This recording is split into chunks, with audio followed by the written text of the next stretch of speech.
Class 12th का chapter 5 उसकी exercise 5.1 limits continuity से रिलेटेड। इस एक्सरसाइज के मैंने क्वेश्चन नंबर 25 तक ऑलमोस्ट सारे या तो करा दिए या उनका हिंट्स दिया, या फिर जो क्वेश्चन बिल्कुल एक जैसे थे उनको बताया कि किस तरीके से होगा, उसका हिंट मैंने आपको प्रोवाइड कराया। तो उसी कैटेगरी में ये एक और तरीके का क्वेश्चन है, इसलिए मैंने इसको पार्ट 3 में रखा है, जिसमें कि फंक्शन कंटिन्यूअस होगा किसी पॉइंट पर और किसी कांस्टेंट की वैल्यू फाइंड आउट करनी होगी। जैसे कि ये क्वेश्चन है, find the value of k so that the function f is continuous eight indicated the point from the exercise 26 to 29। मतलब 26 क्वेश्चन से लगा करके और 29 तक किसी न किसी की वैल्यू फाइंड आउट करनी होगी, जबकि फंक्शन कंटिन्यूअस होगा किसी इंडिकेटेड पॉइंट पर। जैसे यहाँ क्या दे रखा है, पाई x इज इक्वल टू π/2 पर फंक्शन कंटिन्यूअस है। तो हम क्या देखेंगे इसमें कि हमें पता है कि f(x) यानी function is continuous at x is equal to π/2। ठीक है, इसका मतलब क्या हो गया कि LHL बराबर RHL का होगा। ठीक, और ये इक्वल किसके होगा, f(π/2) के। तो मतलब मैं left hand limit right hand limit बराबर ये पुट कर दूंगा और ये किसके बराबर होगा, 3 के इक्वल होगा और k की वैल्यू आ जाएगी। ठीक है, तो लिखते कैसे हैं अब हमें जानकारी है, क्योंकि हम पहले 2 वीडियो में ये बात जान चुके हैं। x इज 10 to π/2 LHL लिखा हमने। ठीक है, तो माइनस का साइन इस पर लगा लिया हमने, f(x) आ गया। यहाँ पर हमारा फंक्शन क्या होगा, -x is not equal to π/2। Minus के लिए भी यही है और LHL के लिए भी यही है। RHL यहाँ लिख देता हूँ मैं, क्या बन जाएगा कि limit x tend to π/2 plus, और फंक्शन आ गया बराबर क्या आ गया कि 3 लिख लूँ या फिर पहली बार लिख रहा हूँ इसको तो π/2 लिख दिया। ठीक है, π/2 इस फंक्शन में मैं वैल्यू पुट कर दूँगा। तो पहले मैं फंक्शन लिखता हूँ कि लिमिट, मैंने लिखा कि x टेंड टू π/2 माइनस लिखा, फंक्शन क्या है मेरा कि cos x divided by π-2x is equal to limit x tend to π/2 plus, और फंक्शन मेरा क्या होगा, यहाँ पर भी यही होगा कि cos x divided by π-2x, और इसकी वैल्यू किसके इक्वल होगी, 3 के इक्वल होगी। अब ये मैं वैल्यू x की जगह पर पुट कर दूँगा, क्या आ जाएगा, ये बन गया मेरा लिमिट x की जगह पे h टेंड टू 0 और k तो k आ गया, cos आ गया, और π/2 minus h divided by π-2 x की जगह पे क्या पुट कर दूँ, π/2 माइनस h। इसी तरीके से इसमें पुट कर देते हैं कि h टेंड टू 0, k आ गया, cos आ गया, π/2 प्लस h हो गया डिवाइडेड बाई π-2 π/2 प्लस का h इज इक्वल टू 3 होगा। ठीक है, इसको हमने क्या करना है कि सिंप्लीफाई कर देना है, आंसर आ जाएगा limit h tend to 0 k sine h divided by 2h, simplify होगा ये, तो ये क्या बन जाएगा मेरा 2h के इक्वल आ जाएगा।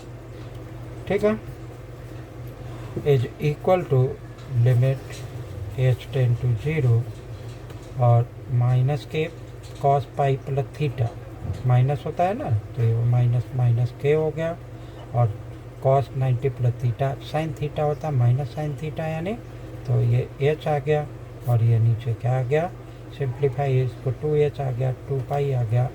ठीक है, सिंप्लीफाई किया तो माइनस क्या बन जाएगा, 2h आ जाएगा, 3 आ जाएगा।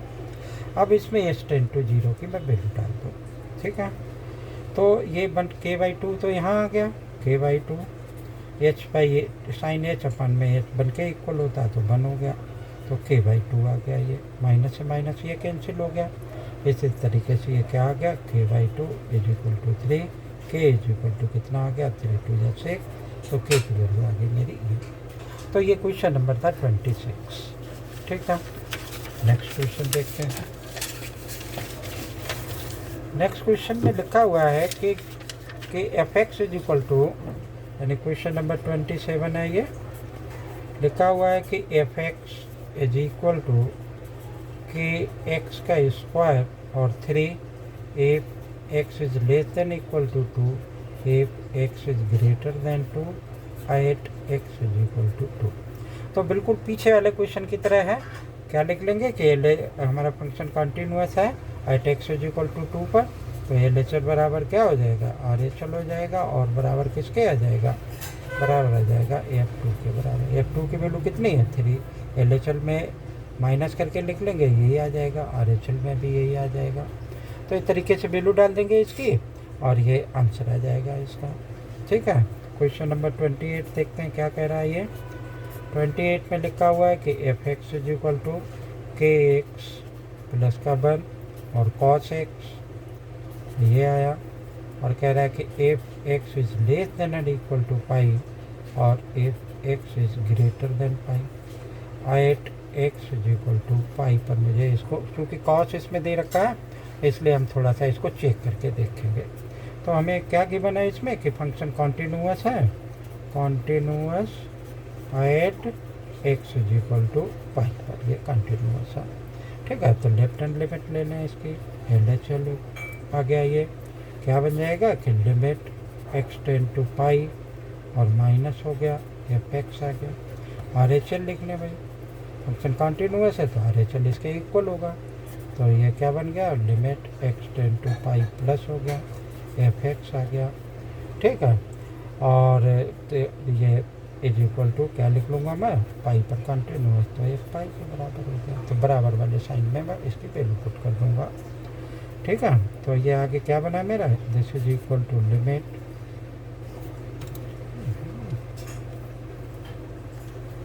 ये function X tend to pi minus F X होगा, तो माइनस है तो इसमें आ जाएगी इसकी वैल्यू, क्या बन जाएगी मेरी के एक्स प्लस का 1 is equal to limit x tend to के आर एच एल के लिए मेरा क्या है कि पाई से बड़ी वैल्यू, तो क्या फंक्शन बन जाएगा मेरा कॉस एक्स आ जाएगा भाई, कॉस एक्स, और यहाँ पर फंक्शन पाई होना चाहिए, इक्वल का साइन है तो मैं यहाँ पर पुट कर दूँगा पाई।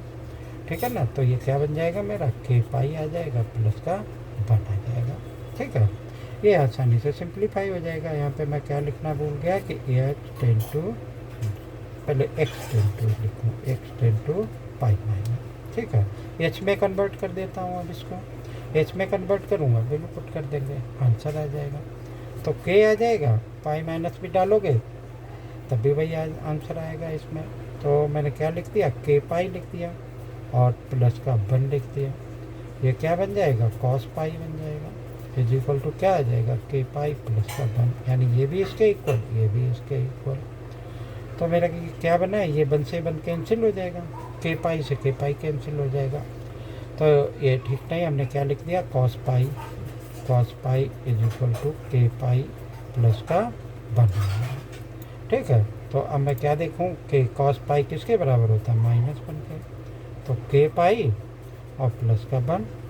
ठीक है, ये इक्वल आया तो माइनस का 2 हो गया, तो -2 इज इक्वल टू के पाई, तो के की वैल्यू निकाल लिया -2 पाई इज इक्वल टू के, इसका आंसर हो गया। ठीक है, इससे नेक्स्ट क्वेश्चन भी कुछ ऐसा ही है, तो 29 वाला, तो देखते हैं एक मिनट इसको भी कि बताते हैं आपको कि कैसे होगा, फिर और आगे क्वेश्चन करेंगे। ये क्वेश्चन नंबर लिखा मैंने 29, F x is equal to के एक्स प्लस का 1 3x माइनस का 5 if x is less than और equal to 5, if x is greater than 5, 8x is equal to 5।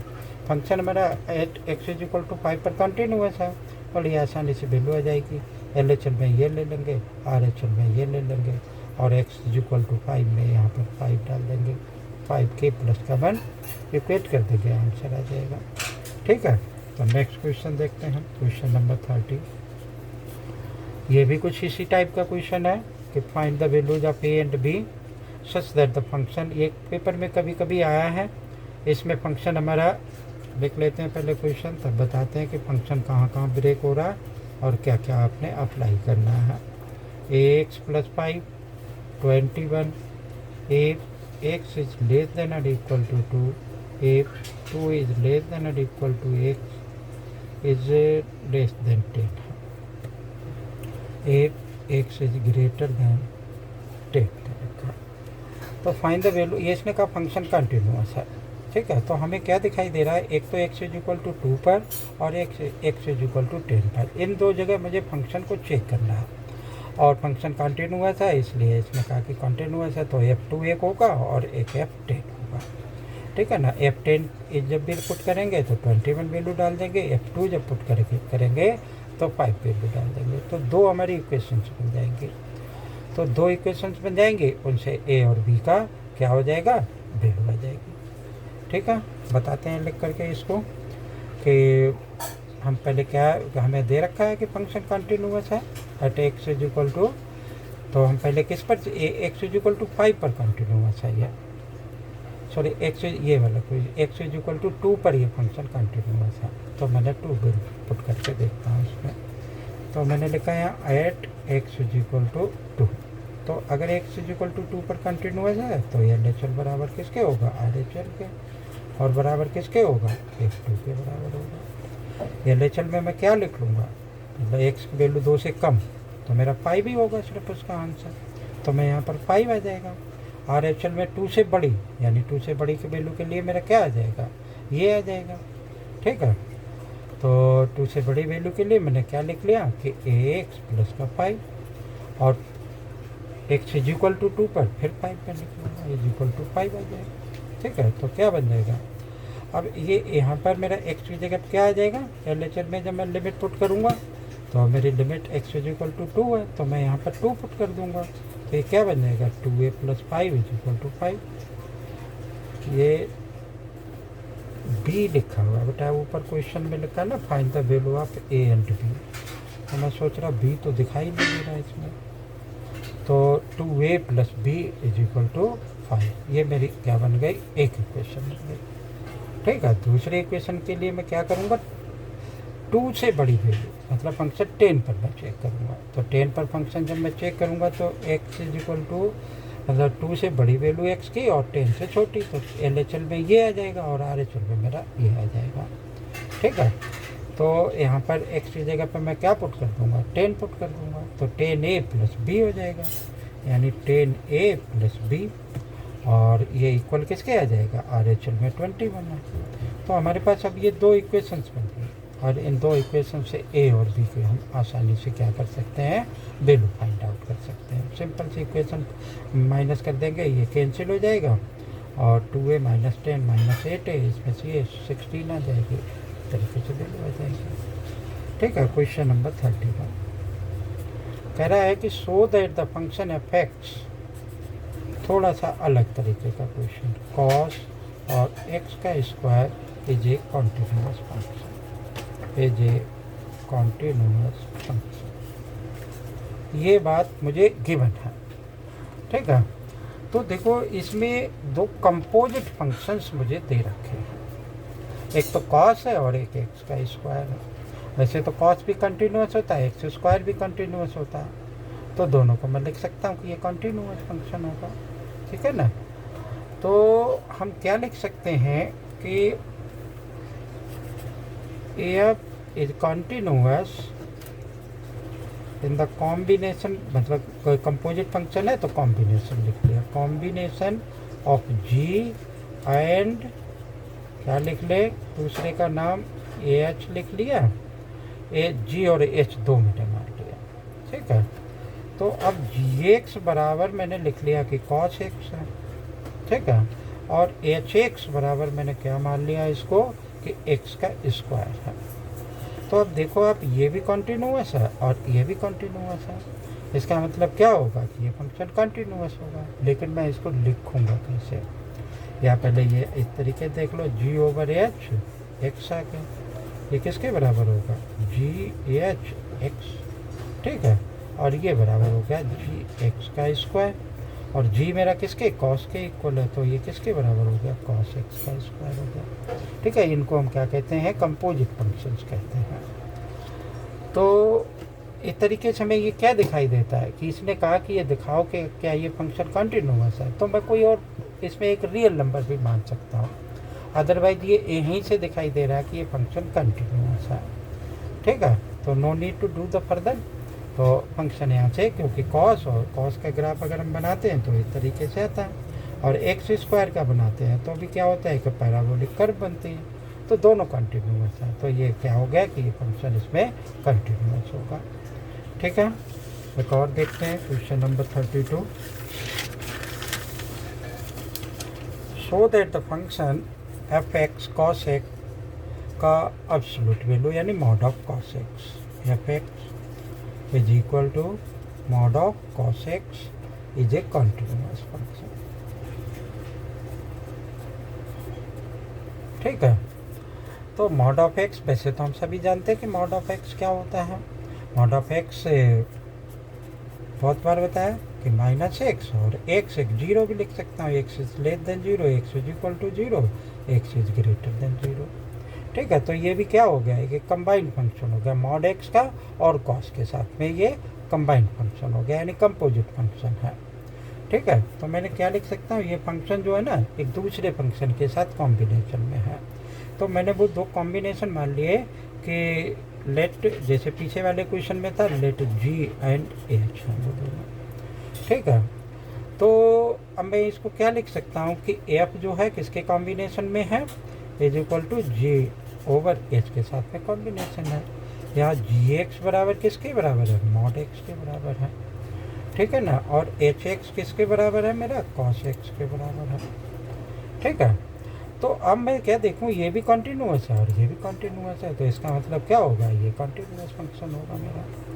देख लो, लिख करके देख लेते हैं कि जी ओवर, जैसे पीछे वाले में लिखा था वैसे इसमें लिख देंगे जी एच एक्स, और ये आया जी, इसकी वैल्यू एच एक्स बटी कॉस एक्स के बराबर है, तो कॉस एक्स हो गया। ठीक है, और जी की वैल्यू मॉड के साथ में है, तो क्या हो गया, ये कॉस एक्स हो गया। ठीक है, तो फंक्शन मेरा क्या बन गया ये कि G X is equal to mod of X. ठीक है, तो ये दोनों कंटिन्यूअस थे, तो मैंने यहाँ पे क्या मैं जान सकता हूँ कि ये फंक्शन कंटिन्यूअस होगा। तो इस तरीके से ये क्वेश्चन कंप्लीट हो गया। ये क्वेश्चन नंबर कौन सा था मेरा, 32 था। ठीक है, तो अब ये फंक्शन इसको और आगे फर्दर डिफाइन करने की ज़रूरत नहीं, चाहे तो मैं क्या मान सकता हूँ कि एक और कंसीडर कर लिया कि ग्रेटर देन जीरो, क्योंकि यहाँ पर एक्स दे रखा है, equal to zero, less than zero. तो इस तरीके से ये हम वहाँ से भी इनको फाइंड आउट कर सकते हैं, लेकिन इतने से काम चल रहा है इसका। ठीक है, examine the sine mod x is a continuous function. तो साइन, इसमें फिर साइन एक्स, साइन जो है वो एक कंटिन्यूअस फंक्शन है, मॉड ऑफ एक्स भी एक कंटिन्यूअस फंक्शन है, तो दोनों क्या होंगे कि कंटिन्यूअस हो जाएंगे। ठीक है, तो ये इस तरीके से क्या है, ये कुछ हमारे क्वेश्चन नंबर 31 से लगा करके और 33 तक क्या दे रखे थे कि कंपोजिट फंक्शन दे रखे। अब देखो, जैसे ये मॉड ऑफ कॉस ले एक्स लिखा था, इस क्वेश्चन में क्या लिखा है 33 में, साइन मॉड ऑफ एक्स लिखा है। तो साइन भी एक कंटिन्यूअस, मुझे पता है कि इस तरीके से उसका ग्राफ बनता है। इसका ग्राफ अगर बनाना चाहे तो इस तरीके से बन जाएगा। तो ये दोनों कंटिन्यूअस फंक्शन है। ये मॉड एक्स अभी यहाँ लिखा था कि मॉड ऑफ एक्स किसके इक्वल होता है, x is less than zero, zero x is equal to zero, x is greater than zero. ठीक है, तो ये क्या होगा कि फंक्शन कंटिन्यूअस हो जाएगा इसमें। तो इस तरीके से ये हमारे एक्सरसाइज का 3rd पार्ट था और एक्सरसाइज कंप्लीट हो गई। तो नहीं, अभी एक क्वेश्चन और दे रखा है कि question number 34, mod of x minus mod of x plus 1। तो इसमें दो कंपोजिट फंक्शन दे रखे हैं और दोनों अलग अलग दे रखे हैं। एक मॉड ऑफ एक्स दे रखा है, एक minus mod of x plus 1 दे रखा है। तो हमें पता है कि दो, अगर f and g are two continuous functions, f is continuous and g is continuous, then f minus g x also continuous function. तो ये भी क्या होगा कि एक कंटिन्यूअस फंक्शन होगा, लेकिन इसकी बेटा कोई कंडीशन होगी। वो कंडीशन क्या हो सकती है कि LHL में मैं चेक कर सकता हूँ, RHL में चेक कर सकता हूँ, वहाँ से पता कर सकता हूँ कि ये किस पर कंटिन्यूस है और किस पर कंटिन्यूस नहीं है। तो के कोई रियल वैल्यू ले सकता हूँ, के इज लेस देन 0। क्यों ले सकता हूँ? क्योंकि इसमें मॉड लगा हुआ है, अदरवाइज कोई ऐसी नेसेसिटी नहीं है। तो इस तरीके से ये फंक्शन हमारा क्या हो जाएगा, कंटिन्यूस हो जाएगा। ठीक है ना। तो अब जब मैं के की वैल्यू इसमें पुट करूँगा तो हो सकता है कि कहीं पर LHL RHL के इक्वल नहीं आए, तो उस पॉइंट पर फंक्शन क्या हो पाएगा, हमारा डिसकंटिन्यूस हो जाएगा। अदरवाइज फंक्शन हमारा क्या होगा कि कंटिन्यूस होगा। तो मुझे उम्मीद है कि ये एक्सरसाइज मैंने अच्छे से बताई है आपको और समझ में आई होगी आपके। अगर समझ में आई तो वीडियो को लाइक करें, चैनल को सब्सक्राइब करें। Thank you. जय हिंद।